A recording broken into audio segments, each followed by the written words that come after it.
नमस्कार, good morning. क्या खरीदें क्या बेचें में आपका बहुत बहुत स्वागत है। मैं हूं संदीप ग्रोवर। मंगलवार का दिन है और भारतीय बाजारों के लिए किस तरह का दिन ये रह सकता है, क्योंकि हफ्ते की शुरुआत बेहद मजबूती के साथ देखने को मिली थी। भारतीय बाजारों में सोमवार का दिन बेहद मजबूत था, हरे निशान के साथ हमने क्लोजिंग बनती हुई दिखी है।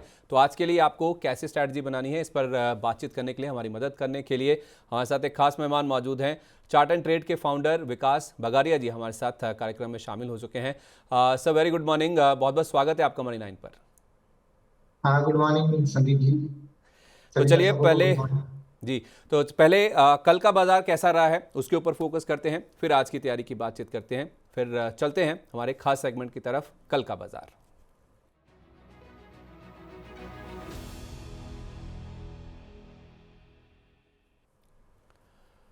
तो ग्लोबल संकेत सपोर्टिव थे इंडियन मार्केट्स के लिए, जिस वजह से हफ्ते की शुरुआत मजबूती के साथ देखने को मिली। 25,000 के ऊपर हमने देखा निफ्टी में शुरुआत हुई थी। 3 दिन से लगातार हम देख रहे थे कि निफ्टी में 25,000 का जो की साइकोलॉजिकल लेवल है उसके नीचे क्लोजिंग देखने को मिल रही थी, लेकिन शुरुआत 25,000 के ऊपर हुई और क्लोजिंग भी हमने देखा 25,000 का जो की लेवल है उसके ऊपर जाकर ही बनती हुई दिखी। निफ्टी 164 अंक, सेंसेक्स करीब 600 अंक। बैंक निफ्टी में आप देखिए दूसरे दिन लगातार और परफॉर्मेंस थी, 650 अंकों के आसपास की मजबूती के साथ क्लोजिंग बनती हुई दिखी। जो रिसेंट लो बने थे 7 अक्टूबर को 24,700 के नीचे के, वहां से अगर हम देखेंगे तो निफ्टी में जो रिकवरी है वो बेहद शानदार देखने को मिली। 450 अंकों के आसपास का सुधार निफ्टी में देखने को मिल चुका है। सेंसेक्स में जो लोज बने थे, जो कि हम एक समय 80,000 81,000 के भी नीचे फिसल गए थे, वहां से करीब करीब 1250 अंकों की रिकवरी देखने को मिल चुकी है। और बैंक निफ्टी यहां पे भी आउट परफॉर्मेंस दिखा रहा है। 1600 अंकों से ज्यादा की जो रिकवरी है या फिर जो सुधार है लोअर लेवल से, वो बैंक निफ्टी में देखने को मिल चुका है। तो दोनों इंडाइसिस पे पहले बात करते हैं। विकास सर, निफ्टी के लिए अब जो अगला अहम रेजिस्टेंस है वो आपको क्या नजर आता है, क्योंकि 3 दिन से हम 25,000 के नीचे बंद हो रहे थे। कल का सेशन ऐसा था जहां पे मजबूती लौटती हुई नजर आई और 25,000 के ऊपर जाकर निफ्टी में हमने क्लोजिंग बनती हुई दिखी। दिन के दौरान हमने 25,150 का लेवल भी पार किया था। अब अहम अगला लेवल कौन सा है जिसके ऊपर आपको लगता है कि जो डिसाइसिव बाइंग इंटरेस्ट या फिर जो मजबूती है वो बाजार में लौटती हुई दिखेगी? संदीप जी देखिए, आवरली चार्ट का ट्रेंड स्ट्रांग है। डेली चार्ट में निफ्टी ने अपने बॉटम लेवल्स को टेस्ट कर लिया है। यहाँ से जो है पहला राउंड ऑफ रेजिस्टेंस जो दिखेगा 25,280 पे स्पॉट निफ्टी पे दिखेगा। 25,280 को क्रॉस करेगा तो 25,500 के अहम रेजिस्टेंस तक जाएगा। बाजार का जो सेंटीमेंट है अभी पॉजिटिव है। डेली चार्ट ओवरसोल्ड ट्रेजरी से रिवर्स कर रहा है, प्राइस एक्शन का सपोर्ट जो लेके रिवर्स कर रहा है। आने वाले दिनों में 24,780 और 24,800 जो है वो आपके लिए एक इंपॉर्टेंट सपोर्ट का काम करते हुए दिखा। ओके, तो अगला डिस्टेंस है 25,280 का और उसके बाद 25,500 तक के जो लेवल्स हैं वो भी निफ्टी में आते हुए नजर आ सकते हैं, क्योंकि बाजार का ओवरऑल जो ट्रेंड है वो फिलहाल पॉजिटिव नजर आ रहा है। और 25,000 के ऊपर की जो क्लोजिंग है ये अपने आप में साइकोलॉजिकली काफ़ी आरामदायक कह सकते हैं, या तो फिर बाजार के लिए एक बुलिश सेंटीमेंट के तौर पे जरूर देखा जाएगा। बैंक निफ्टी में हम देख रहे हैं सर, पिछले हफ्ते से आउट परफॉर्मेंस देखने को मिल रही है। कल भी हमने देखा जितना निफ्टी में मूव्स थे, जितना मजबूती थी, उससे ज़्यादा मजबूती हमने बैंक निफ्टी में बनती हुई दिखी है। लोअर लेवल से जो 7 अक्टूबर को लोज बने थे वहां से 1600 अंकों की रिकवरी ऑलरेडी देखने को मिल चुकी है बैंक निफ्टी में। कुछ बैंकों की बात करें तो फेडरल बैंक कल का टॉप मिड कैप गेनर था। इसके अलावा HDFC, IndusInd bank, AU small finance bank, इन सब में हमने कल काफ़ी अच्छे गेंस बनते हुए दिखे हैं। तो जो निजी बैंक्स हैं वो बैंक निफ्टी को ज़्यादा सपोर्ट करते हुए नजर आ रहे हैं और देखिए आप डे हाई के आसपास ही जाकर बैंक निफ्टी में क्लोजिंग बनती हुई दिखी है। सर, ये जो आउट परफॉर्मेंस है बैंक निफ्टी का, इसमें आपको कितना दमखम नजर आता है? क्या ये आगे भी जारी रहने वाला है? हाँ, डेफिनेटली संदीप जी देखिए, जो लास्ट ट्रेडिंग सेशंस में हमें देखने मिला, एचडीएफसी बैंक ने बाजार का सेंटीमेंट को सुधारा, बैंक निफ्टी के लैकलस्टर मूव से इसको बाहर निकाला एंड जो डाउनफॉल था वो डेली चार्ट पे एक इंपॉर्टेंट सपोर्ट के पास आकर रुका और रुकने के बाद वहां से घुमा। आवरली चार्ट पे एक 52,000 के करीब में 200 दिन के मूविंग एवरेज का एक रेजिस्टेंस है। उसको पार करते ही बैंक निफ्टी में फिर से तेजी का दौर कायम हो जाएगा। 52,500 52,800 तक के लेवल आने वाले दिनों में देखने मिल जाएगा। बस थोड़ा सा कल भी गैप अप होगा। 52,000 में अगर रेजिस्टेंस फेस करता है तो थोड़ा प्रॉफिट बुकिंग देखने मिलेगा कल। अगर 52,000 को डिसाइसिवली क्लोज कर लिया और 1 आवर का कोई भी कैंडल क्लोजिंग दे दिया तो 51,700 500 एक इंपॉर्टेंट सपोर्ट बन जाएगा और बाजार वापस से यहाँ से 800 हजार पॉइंट की तेजी के लिए रेडी है। ओके, तो 52,000 एक की लेवल है। ये लेवल अगर पार हो गया बैंक निफ्टी पे तो यहाँ पे फिर एक डिसाइसिव ऊपर की ओर जो अप मूव है वो बैंक निफ्टी में आता हुआ दिखेगा। वैसे भी हम देख रहे हैं पिछले कुछ दिनों से आउट परफॉर्मेंस बैंक निफ्टी में साफ तौर पे देखने को मिल रही है। अगर आप सेक्टोरल रुझान की बात करेंगे तो रियल्टी कल का टॉप गेनर था, अगर आप इंडाइसिस में देखेंगे। इसके अलावा आईटी, निजी बैंक, फाइनेंशियल सर्विसेज और एफएमसीजी, यहाँ पे भी हमने खरीदारी लौटती हुई दिखी। जहाँ पे गिरावट थी उसमें आप मीडिया देखिए, मेटल सेक्टर देखिए, क्योंकि चाइना का जो स्टिमुलस पैकेज का अनाउंसमेंट था शनिवार का, वो डिसअपॉइंटिंग था। इसके अलावा तेल गैस, क्योंकि कच्चा तेल हल्का हुआ, यहाँ पे गिरावट थी। पीएसयू स्टॉक्स में भी हमने देखा गिरावट ही देखने को मिली। निफ्टी के टॉप गेनर्स की बात करें तो आईटी में खरीदारी लौटती हुई देखी। उसमें विप्रो, टेक महिंद्रा लीड कर रहे थे, एचडीएफसी लाइफ, एचडीएफसी बैंक, ये निफ्टी के टॉप गेनर थे। और लूजर्स में आप देखें, क्योंकि कच्चा तेल हल्का हुआ तो ओएनजीसी सबसे बड़ा लूजर था। मारुति, टाटा स्टील, बजाज फाइनेंस, ये निफ्टी के टॉप लूजर्स में शामिल थे। तो सर, जो आईटी में खरीदारी लौटती हुई दिखी है, पिछले हफ्ते हमने टीसीएस के नंबर्स आते हुए देखे थे, नंबर्स अच्छे नहीं थे, अनुमान से थोड़े खराब थे, लेकिन उसके बावजूद आईटी में अब डिसाइसिवली जो बाइंग इंटरेस्ट है वो लौटता हुआ नजर आ रहा है। आपको क्या लग रहा है सर, ये कंटिन्यू रहने वाला है आईटी में आपकी टॉप पिक्स? हाँ देखिए, आईटी सेक्टर का मोमेंटम कंटिन्यूड रहने वाला है।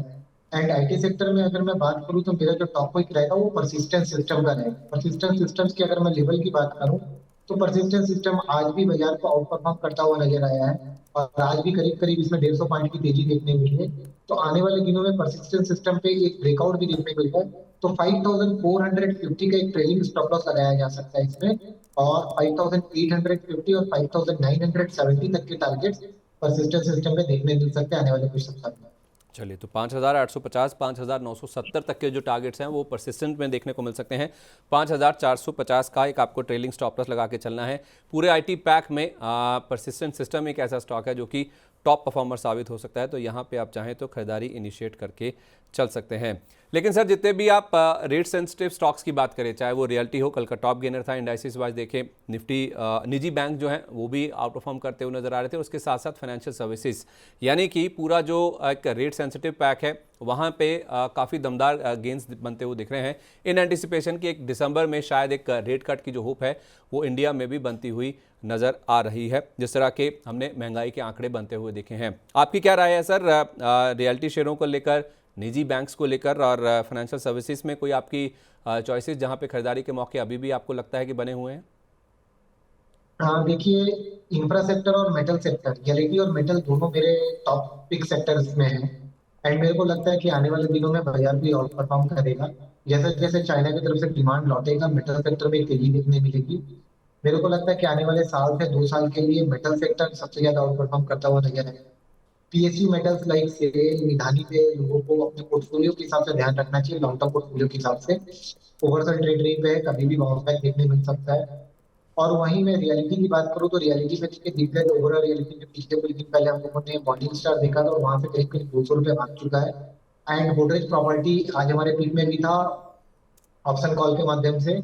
एंड गोदरेज प्रॉपर्टी में भी आज अच्छी तेजी देखने मिली। तो आने वाले दिनों में रियलिटी सेक्टर में गोदरेज प्रॉपर्टी, क्योंकि ऊपर से काफी करेक्ट हो चुका है, गोदरेज प्रॉपर्टी को आप अपने पोर्टफोलियो में जगह दीजिए, हर डिप पे खरीदिए। मेरे को लगता है कि रियलिटी में गोदरेज प्रॉपर्टी अच्छा मूव करता हुआ नजर आएगा। डीएलएफ कहीं ना कहीं थोड़ा सा कंसोलिडेट कर रहा है, तो डीएलएफ में भी नजर रखिए। यहाँ से अगर 2 से 3% नीचे के लेवल पर डीएलएफ मिलता है तो डीएलएफ में भी आप पोजिशन बना सकते हैं। ओके, तो आप कह रहे हैं कि दो स्टॉक्स आपने बताए रियल्टी पैक से, एक तो है गोदरेज प्रॉपर्टी जिसको अभी खरीद सकते हैं, और डीएलएफ कह रहे हैं कि आप 2 से 3% का डिप आने पे खरीदें, राइट? जी जी जी। ठीक देखिए, है। अगर मैं गोदरेज प्रॉपर्टीज की बात करूँ तो 3400 से करेक्ट करके इसने बॉटम 2800 साढ़े सात के करीब बनाया, और यहाँ से बाउंस बैक दे रहा है। तो एक छोटा सा इसमें स्टॉप लॉस रखना चाहिए 3000 के करीब का, और यहाँ से टारगेट को आई कर सकते हैं 3200 3300। डीएलएफ ठीक। थोड़ा सा कंसोलिडेट कर रहा है, इसलिए मेरे को लग रहा है कि डीएलएफ थोड़ा सा साइडवेज है। तो कुछ डीप अगर डीएलएफ में अगर 850 845 के करीब मिल जाता है तो डीएलएफ 825 के स्टॉप लॉस पे बाई किया जा सकता है, 890 और 920 के टारगेट्स के।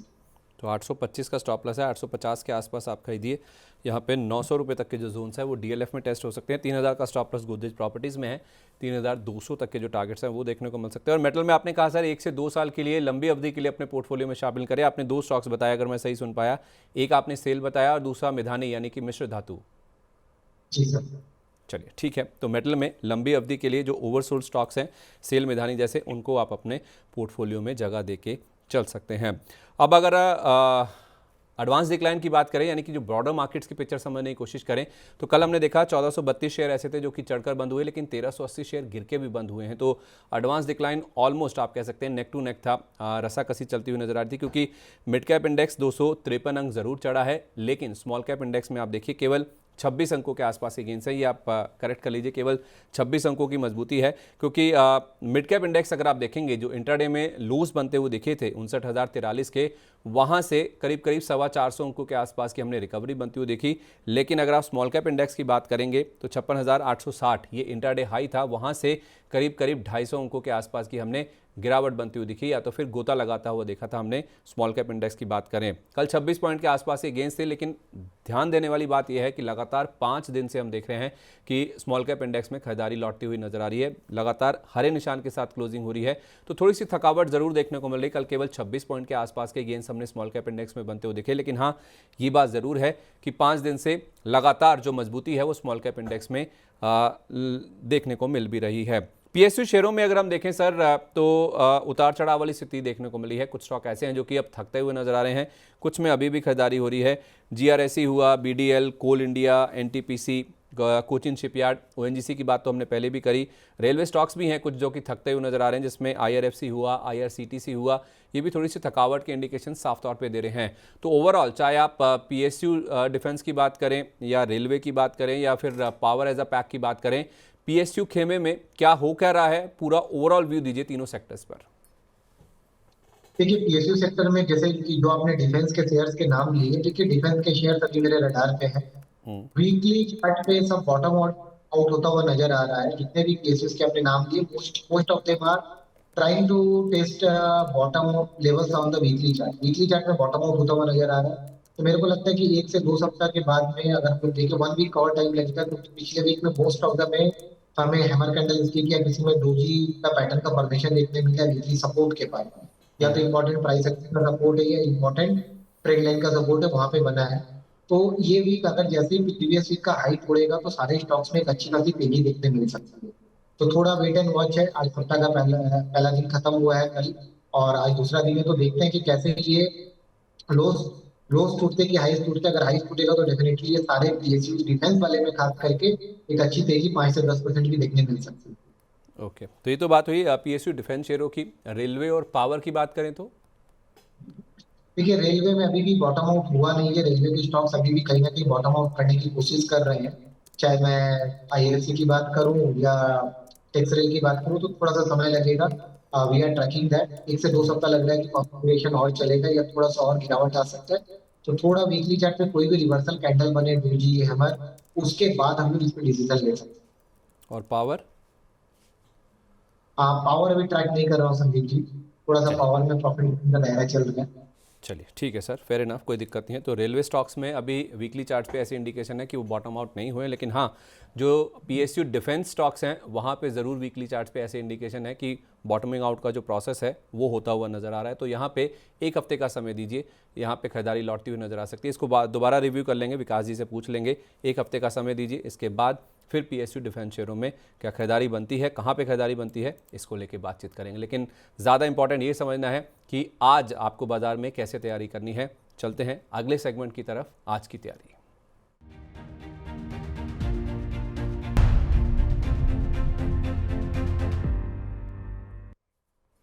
तो बाजार में हमने देखा हफ्ते की शुरुआत मजबूती के साथ हुई। क्या ये मजबूती आज भी कंटिन्यू रहती हुई दिखेगी, खास तौर पे ट्रेंड के स्टॉक में, जो कि एक आउट परफॉर्मर रहा है पिछले, अगर आप 10 साल में देखें तो स्टॉक में हमने ज़बरदस्त मल्टी बैगर मूव्स बनते हुए दिखे हैं। और इसका नतीजा ये हुआ कि कल डीमार्ट के नतीजों के बाद एक फॉल आया था। डीमार्ट की मार्केट कैप अब ट्रेंड के नीचे चलेगी, यानी कि ट्रेंड ने मार्केट कैप के लिहाज से डीमार्ट को पीछे पछाड़ दिया है। आप इसका मार्केट कैप देखिए 2,91,000 करोड़ का हो गया, जबकि डीमार्ट का अगर आप मार्केट कैप देखेंगे तो आपको करीब 2.25 लाख करोड़ रुपए के आसपास का नजर आएगा। तो डीमार्ट के साइज से ज़्यादा बड़ी कंपनी आप देखिए ट्रेंड होती हुई नजर आई है। तो सर बड़ा सवाल अब यही है कि डीमार्ट नीचे है, ट्रेंड ऊपर है, ट्रेंड ने मार्केट कैप के लिहाज से डीमार्ट को पीछे छोड़ दिया है। क्या ये सिलसिला जारी रहेगा, ट्रेंड को खरीदें या डीमार्ट को खरीदें? देखिए ट्रेंड ओवरबॉट सिनेरियो पे है, बहुत अच्छा रनअप ले चुका है। लोअर लेवल पे काफी तेजी से ऊपर गया है। डीमार्ट में जो प्रॉब्लम है, डीमार्ट में जो स्ट्रक्चरल चेंज हो रहा है ना, जो इनको टफ कंपटीशन मिले, जैसे क्या होता है ना, 1 क्वार्टर खराब जा सकता है, 2 क्वार्टर खराब जा सकता है, ये चीज को हम लोग मान सकते हैं। बट जब मैनेजमेंट को ये लगने लग जाता है जो उनका कोर बिजनेस है, जब कोर बिजनेस में कहीं ना कहीं दिक्कतें आती है, तो वो प्रॉब्लम है। जैसा जितना कि मैं मैनेजमेंट कमेंट्री और बाकी चीजों से आकलन कर पाया कि कहीं ना कहीं इनके कोर बिजनेस में हिट हो रहा है, जो बाकी ऑनलाइन बिजनेसेस और इसके चलते हैं। तो कहीं ना कहीं मेरे को लगता है कि डीमार्ट और अगर मैं मानूं तो आप अगर देखोगे डीमार्ट का, अगर मंथली चार्ट देखोगे तो 17% का करेक्शन, 17 से 18% का करेक्शन आपको अक्टूबर महीने में देखने मिल चुका है, जो कि अभी तक के आई थिंक लास्ट 2-3 साल के अंदर भी इसका सबसे बड़ा स्टीप करेक्शन है किसी भी मंथ में। हम्म। तो मेरे को लगता है डीमार्ट और करेक्ट होता हुआ नजर आएगा। ये अपने वीकली चार्ट पे 200 दिन मूविंग एवरेज जो 3800 समथिंग के आसपास है, तो मेरे को लगता है कि कहीं ना कहीं वहां तक ये आता हुआ नजर आएगा। तो डीमार्ट को तो अभी बाइक तो एकदम अवॉइड करना चाहिए, बॉटम फिशिंग अभी एकदम नहीं करना चाहिए। एक क्वार्टर कम से कम इसके अर्निंग्स और मैनेजमेंट कमेंट्री का वेट करना चाहिए। क्यों? क्योंकि इस बार जो आकलन आया है कि कोर बिजनेस में स्लो डाउन और कोर बिजनेस में हिट होता हुआ नजर आया, जो कि कंपनी के लिए लॉन्ग टर्म फंडामेंटल्स के लिए थोड़ा सा एक रेड फ्लैग है। तो दोनों ही नहीं खरीदें, दोनों से दूर रहें, राइट? ट्रेंड थोड़ा सा करेक्शन पे नीचे मिलता है, ले सकते हैं। ट्रेंड अच्छा खासा पीई पे चल रहा है, बहुत रनअप है। Daily chart, weekly chart, monthly chart तीनों पे ही आरएसआई और एमएसीडी एकदम हाईएस्ट लेवल पे है। तो ट्रेंड कहीं ना कहीं करेक्शन पे आपको 7,900 7,800 का करीब मिलता है, तो वहां पे आप पोजीशन पोर्टफोलियो के हिसाब से देख सकते हैं, बट अभी थोड़ा सा वेट करिए। अभी वेट करें, ट्रेंड ओवरबॉट है, करेक्शन में 7,900 7,800 के आसपास मिलता है, तो वहाँ पे आप खरीदारी कर सकते हैं। यानी कि बाय ऑन डिप्स की रणनीति आप यहाँ पे लेके चलें। लेकिन डीमार्ट में आप कम से कम एक तिमाही का समय दीजिए, अगली तिमाही के नंबर्स आने दीजिए, मैनेजमेंट की कमेंट्री आने दीजिए, किस तरह का इंपैक्ट वहाँ पे देखने को मिलता है, कंपनी कैसे अपने आप को तैयार कर रही है ऑनलाइन जो कंपटीशन मिल रहा है उसके लिए, उसको देखने के बाद ही यहाँ पे फ्रेश खरीदारी आप इनिशिएट करके चल सकते हैं। सर, मैं ज़्यादातर सवाल जो आपके सामने रख रहा हूँ, हमारे दर्शक जो अपने इस शो के नीचे जो कमेंट्स करते हैं, जो जानना चाहते हैं, वही मैं आपके सामने रख रहा हूँ। एमटीएनएल को लेकर कल ऐसी खबरें थी कि सरकार इसे बैंकरप्ट नहीं होने देगी, सरकार नहीं चाहती है कि इसे एनसीएलटी में लेके जाए, यानी कि दिवालिया कोर्ट में लेके जाया जाए। एक रिवाइवल प्लान आ सकता है, कोई रिवाइवल प्लान सरकार लेके आ सकती है इस कंपनी के लिए। ऐसे क्यास लगाए जा रहे हैं, ऐसे न्यूज़ फ्लो बाजार में चल रहे हैं, कोई ऐसा ऑफिशियल कंफर्मेशन नहीं है, लेकिन स्टॉक उसके ऊपर ज़रूर रिएक्ट करता हुआ दिखा था। दिन के दौरान 6% से ज़्यादा भी चढ़ा था, 5% के आसपास की तेज़ी लेके स्टॉक बंद हुआ है। चार्ट्स पे क्या इंडिकेशन है सर, क्या इसमें फ्रेश खरीदारी कर सकते हैं? सर डेफिनेटली यहाँ पे फ्रेश खरीदारी कर सकते हैं। वीकली चार्ट में और डेली चार्ट में बॉटम बना है। डेली चार्ट में इस समय 200 दिन मूविंग एवरेज के पास आके रिटेस्ट करके यहाँ पे मूवमेंट दिया है। तो अगर कोई लॉन्ग भी करता है तो 48 रुपीज का एक छोटा सा स्टॉप लॉस लगा है। और उनके लिए जो पहला टारगेट बनेगा 59, और 59 के ऊपर चलेगा तो ये 68 तक मूव कर सकता है। चलिए, तो 48 का स्टॉप लॉस लगा के एमटीएनएल में आप खरीदारी कर सकते हैं, फ्रेश खरीदारी भी ले करके चलें। 59 और 68 तक के जो मूव्स हैं, जो टारगेट्स हैं, वो स्टॉक में देखने को मिल सकते हैं। अच्छा सर, बीएससी के स्टॉक में हम देख रहे हैं कि फिनोमिनल रन देखने को मिल रहा है। जब से इसका आईपीओ आया है 2019 में, वहाँ से अगर आप देखेंगे तो अगर मैं सही हूँ तो 20 गुना के आसपास के रिटर्न ऑलरेडी स्टॉक दे चुका है। बीच में एक बार स्प्लिट भी हो चुका है, तो वो हिसाब से कल भी हमने देखा दिन के दौरान जो 5,000 का लेवल है वो भी टेस्ट होता हुआ दिखा था। और कल आप देखिए 7% के आसपास का मूव लेके स्टॉक बंद होता हुआ दिखा। और इस स्टॉक का जो इम्पैक्ट है, इसकी जो सब्सिडरी कंपनी है सीडीएसएल, उसके ऊपर भी साफ तौर पे दिख रहा है। Latter half of the day में हमने सीडीएसएल में भी जो खरीदारी है वो पिकअप होती हुई दिखी है। तो बीएससी और आप देखिए सेकेंड हाफ में इसमें खरीदारी बढ़ती हुई दिखी थी। तो सीडीएसएल और बीएससी की जो तेज़ी है सर, उसको आपने कैसे रीड किया है? क्या ये तेज़ी आगे भी जारी रहेगी, जिनके पास नहीं है या जिनके पास है भी, दोनों के हिसाब से बताइए। संदीप जी, पहले डिस्क्लेमर के साथ बात करना चाहूंगा कि बीएससी हमारे क्लाइंटों के पास लोअर लेवल है। हमारे मल्टी बैगर पिक्स में बहुत लंबे समय से चल रहा है और ट्रेडिंग बेट्स में भी शुमार होता है। और सीडीएसएल आज ही हम लोगों ने अपने क्लाइंटों को इस पे इक्विटी पे बाइंग ट्रेड दिया स्विंग ट्रेड के हिसाब से। तो इससे कोई भी बाइंग सेलिंग के एक्टिविटीज देने से पहले अपने फाइनेंशियल एडवाइजर से जरूर कंसल्ट करें। देखिए, बीएससी इंडेक्स का शेयर है एंड काफी लोअर लेवल से मैं सबको बोलते हुए आ रहा हूँ कि अगर पोजीशन रखना है तो बीएससी को लॉन्ग टर्म के पोर्टफोलियो पे आप रखिए। हमेशा लॉन्ग टर्म के लिए स्टॉक आपको अच्छे रिटर्न देके जाएगा। क्यों? क्योंकि जैसे जैसे स्टॉक मार्केट में ट्रेडर्स बढ़ रहे हैं और इंडिया में स्टॉक मार्केट का पेनिट्रेशन बढ़ रहा है, तो एक्सचेंज की प्रॉफिटेबिलिटी भी बढ़ रही है। हम लोग रोज देख रहे हैं, हमेशा देख रहे हैं कि डीमैट अकाउंट्स नए ओपन हो रहे हैं। तो बीएससी का शेयर कहीं पे भी जैसे ट्रेडिंग चलेगा, बॉम्बे स्टॉक एक्सचेंज है तो बीएससी का शेयर भी चलेगा, ये मान के चलिए। और खाली बीएससी क्यों संदीप जी, अभी आप लोगों ने देखा होगा कि एमसीएक्स के शेयर पे भी जबरदस्त तेजी चल रही है, 6500 का लेवल उसने छू लिया है। तो मेरे को लगता है बीएससी में भी डिप्स मिले, पोजीशन बनाइए, लीजिए। लॉन्ग टर्म का टारगेट इसमें 10,000 तक का रखिए एंड बने रहिए। कहीं ना कहीं स्प्लिट बोनस वापस देखने मिलेगा इसमें। एंड लॉन्ग टर्म आज पे 2 से 3 साल का होराइजन रखिए। डेफिनेटली ये स्टॉक आपके पोर्टफोलियो पे होना चाहिए। कोई स्टॉप लॉस देना चाहेंगे सर? देखिए, बीएससी अभी जो फिनोमिनल रन पे है, अगर आपको कोई भी डिप मिलता है 4500 4600 लीजिए। 4,000 रुपए का लॉन्ग टर्म स्टॉप लॉस रखिए इसमें। ठीक है, अभी 4500 चूंकि के इतना आस। बड़ा मूव आ गया तो थोड़ा बड़ा प्लीज़ सर, है। Please sir, please continue. देखिए, मूव इतना तगड़ा आ गया कि अब स्टॉप लॉस जो है थोड़ा बड़ा हो गया, 4,000 के करीब हो गया है। तो जैसे जैसे इसमें मूव्स आते जाएंगे हम लोग ट्रेलिंग स्टॉप लॉस करते चले जाएंगे इस पे। बट अभी 4000 का एक ट्रेलिंग स्टॉप लॉस आप रख सकते हैं। सीडीएसएल में भी ऐसे ही करना है सर? सीडीएसएल तो सर अभी इसमें मेरे को लगता है कि आज से फ्रेश बाइंग चालू हुई है। सीडीएसएल पे जो लोग पोजीशन पे रखिए, लास्ट आप समझिए कि सीडीएसएल पे 1450 एक इंपॉर्टेंट सपोर्ट जोन है। 1450 को आप ट्रेल स्टॉप लॉस के हिसाब से मेंटेन कर सकते हैं। 1850 और 2000 के जो टारगेट है आने वाले 2 से 3 महीने में देखा जा सकता है। 1850 और 2000 के जो टारगेट्स हैं वो सीडीएसएल के स्टॉक में देखने को मिल सकते हैं। जिनके पास हैं वो 1450 रुपये का ट्रेलिंग स्टॉप लॉस लगा के सीडीएसएल के शेयर को भी होल्ड कर सकते हैं। कल के सेशन में ज़बरदस्त मूव इस स्टॉक में देखने को मिल रहा था, दोनों शेयरों की जहाँ तक बात है। इसके विपरीत अगर हम देखें सर तो आईईएक्स यानी कि इंडिया एनर्जी एक्सचेंज की बात करें तो कल फिर से हमने 4% के आसपास का डाउनफॉल बनता हुआ दिखा। 200 रुपये के की इंपॉर्टेंट लेवल के फिर से ये नीचे जाकर बंद होता हुआ दिखा है। जो डी कपलिंग की खबरें हैं, जो एक कह सकते हैं कि जो फियर है मार्केट में, एक जो डर है, वो फिर से हावी होता हुआ नजर आया। कल आप देखिए 4.5% के आसपास की कमजोरी लेके स्टॉक बंद होता हुआ दिखा है। चार्ट्स क्या इंडिकेट कर रहे हैं सर? ये जो 200 रुपये के नीचे की क्लोजिंग है, कोई बड़ी गिरावट की इंडिकेशन है ये? हाँ डेफिनेटली सर, देखिए आईएक्स की अगर मैं शेयर की बात करूँ तो इसने वीकली चार्ट पे अपने इंपॉर्टेंट जो सबसे बड़ा रेजिस्टेंस था 239 240 का, उसको टेस्ट किया था। टेस्ट करने के बाद वो यहाँ से रिट्रेस कर गया।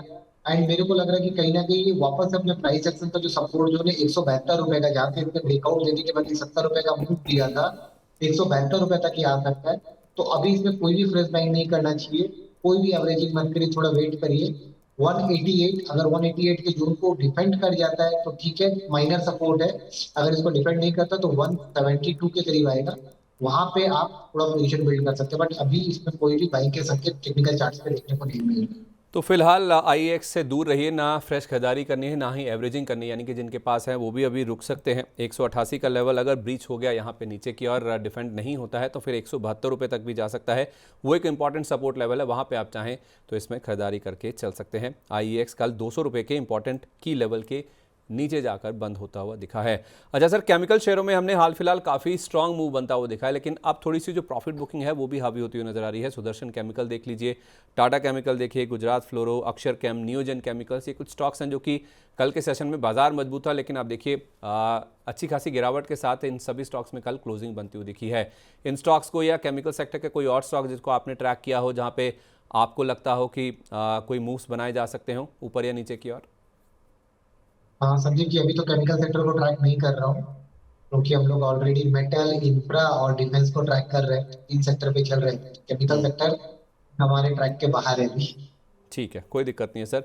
गैस डिस्ट्रीब्यूशन कंपनी को अगर आप ट्रैक करते हो सर, आईजीएल, एमजीएल, कल इनमें भी मूव नीचे की ओर हमने बनता हुआ देखा, इन एंटिसिपेशन, इन फियर कि जो एपीएम गैस का एलोकेशन होता है, जो कि सस्ती गैस होती है इनके लिए, उसका जो एलोकेशन है शायद इनके लिए कम होता हो देखे। तो उसी वजह से हमने देखा आईजीएल, एमजीएल में, गुजरात गैस में और अदानी टोटल में भी लाल निशान के साथ ही क्लोजिंग हुई, बावजूद इसके कि बाजार आप देखिए 150 अंकों के आसपास की मजबूती लेकर बंद हुआ। तो क्या करना है सर आईजीएल, एमजीएल जैसी ये जो गैस डिस्ट्रीब्यूशन कंपनीज हैं उनमें? हाँ सर, इसमें अभी एग्रेसिव बाई नहीं करना है। शॉर्ट्स के संकेत देखने को मिल रहे हैं। वीकली चार्ट में आरएसआई में एक बेरिश डाइवर्जेंस है, एमएसीडी में एक बेरिश क्रॉसओवर है।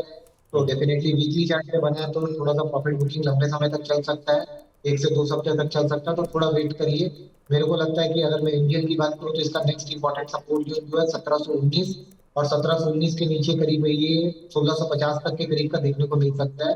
वीकली चार्ट में फ्रेश ब्रेकडाउन देखने मिलेगा 1780 के नीचे। तो 1780 के नीचे अगर जाता है तो कोई भी तरीके से बाइक मत करिए। अगर आप लॉन्ग है तो 1780 के ट्रेलिंग स्टॉप लॉस लगाइए, और अगर वो टूट जाता है तो डेफिनेटली इसे एग्जिट करिए। ठीक है, तो 1780 एमजीएल के लिए काफ़ी मजबूत सपोर्ट है। अगर ये लेवल टूट जाता है तो फिर नीचे और जा सकता है। फिलहाल प्रॉफिट बुकिंग लंबी चल सकती है, लेकिन इन शेयरों से आपको दूर रहना है। प्रॉफिट बुकिंग पूरी होने दीजिए, उसका आप इंतज़ार करके चलिए। लेकिन सर बाजार में हम देख रहे हैं कि जो दूसरी तिमाही के नतीजों का आगाज़ हो चुका है, बड़ी बड़ी कंपनियों के नतीजे आ रहे हैं। पिछले हफ्ते टीसीएस के नंबर्स आए थे, कल शाम को हमने देखा रिलायंस इंडस्ट्रीज़ के नतीजे आए, एचसीएल टेक के नंबर्स आए। कल बाजार के दौरान हमने स्टर्लिंग एंड विल्सन, इसके अलावा एंजल वन के नंबर्स भी आते हुए देखे। तो ये जो नतीजों के दम पर स्टॉक्स मूव करते हुए दिख रहे हैं, उसमें ये जो जिनके नतीजे आए हैं, कोई स्टॉक जिनको आप ट्रैक करते हो सर? देखिए रिलायंस मेरे को टेक्निकल चार्ट्स पे लगता है कि रिजल्ट के पोस्ट रिजल्ट इसमें थोड़ा सा अगर डिप मिलता है तो रिलायंस को बाई करना चाहिए। रिलायंस का इंपॉर्टेंट सपोर्ट जो है वो 2650 के करीब पे है। तो 2700 2680 would be a very good zone to accumulate Reliance। 2650 के छोटे स्टॉप लॉस रखना चाहिए। आने वाले दिनों में 2900 तक के लेवल रिलायंस में देखने मिल सकता है। ओके, तो डिप्स पर यहाँ पे खरीदारी करें रिलायंस में। अगर नतीजों के बाद नीचे मिलता है तो 2650 का यहाँ पे स्टॉप लॉस लगा के आप खरीदारी करके चल सकते हैं। 2900 तक की जो तैयारी है ये स्टॉक अब करता हुआ नज़र आ रहा है। वैसे भी इसमें 1:1 कम बोनस है, यानी कि बोनस का भी इम्पैक्ट आना अभी बाकी है, क्योंकि उसकी भी जो रिकॉर्ड डेट है उसका अनाउंसमेंट अभी कंपनी की ओर से नहीं देखने को मिला है। कुछ नंबर्स है जो कि आने वाले हैं आज, उसके ऊपर भी एक फोकस कर लेते हैं। HDFC लाइफ हुआ, HDFC AMC, PVR, KEI industries, bank of Maharashtra जिसे हम महाबैंक के नाम से जानते हैं, Rallis India, Newgen soft, DB corp, ये कुछ बड़ी कंपनियां हैं जिनके नंबर्स आने वाले हैं। इनमें से कोई ऐसा चार्ट जो कि सर आपको अच्छा लग रहा हो? हाँ सर, एचडीएफसी लाइफ का चार्ट अच्छा लग रहा है। एक डाउन ट्रेड के बाद आज ही एक रिवर्सल कैंडल देखने मिला है, तो मेरे को एक ट्रेंड लाइन का ब्रेकआउट भी देखने मिला। तो एचडीएफसी लाइफ में एक छोटा सा सपोर्ट रहेगा 726 का। हायर एंड पे ये अपने वापस से 760 और 780 के लेवल पर जाता हुआ नजर आ रहा है। 760, 780 यही लेवल बताया आपने सर? जी सर। 760 और 780 तक के जो मूव्स है वो HDFC लाइफ में देखने को मिल सकते हैं। तो यहाँ पे आप खरीदारी करके चल सकते हैं, जिसमें आज ही इस कंपनी के दूसरी तिमाही के नतीजे आने वाले हैं। अच्छा सर, काफ़ी सारे स्टॉक सेक्टर्स हैं जिनको आप कीनली वॉच करते होंगे।